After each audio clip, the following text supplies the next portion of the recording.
रक्षाबंधन शुभ पावन आयल, सावन महीना में हो टेकुरिक सूत में स्नेह बनायल, सावन महीना में रक्षाबंधन शुभ पावन आयल, सावन महीना में।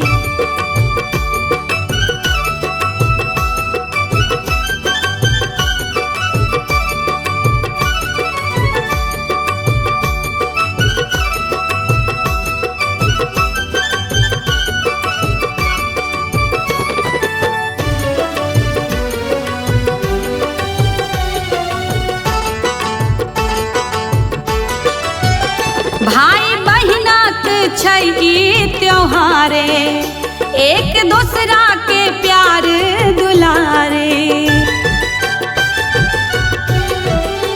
हो भाई बहिनाक छै ई त्योहारे, एक दूसरा के प्यार दुलारे। उमंगक सागर लहरी उठायल, सावन महीना में रक्षाबंधन शुभ पावन आयल, सावन महीना में।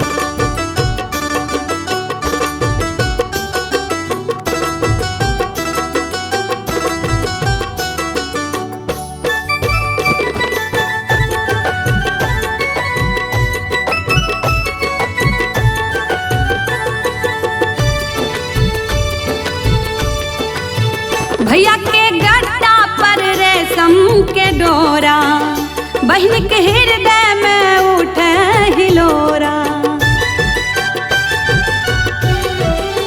भैया के गट्टा पर रेशम के डोरा, बहन के हृदय में उठे हिलोरा।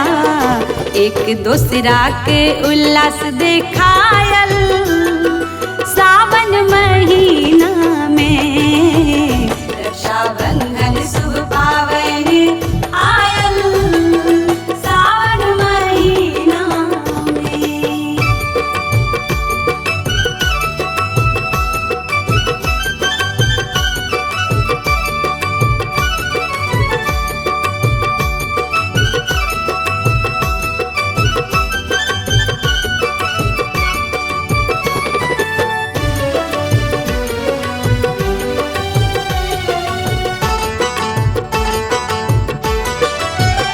जुग जीवत रहे हमर भैया, विनती करे से बहिनी दैया।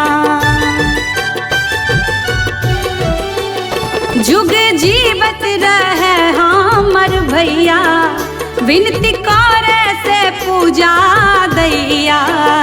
मणिकांत गीतक भास सुनायल,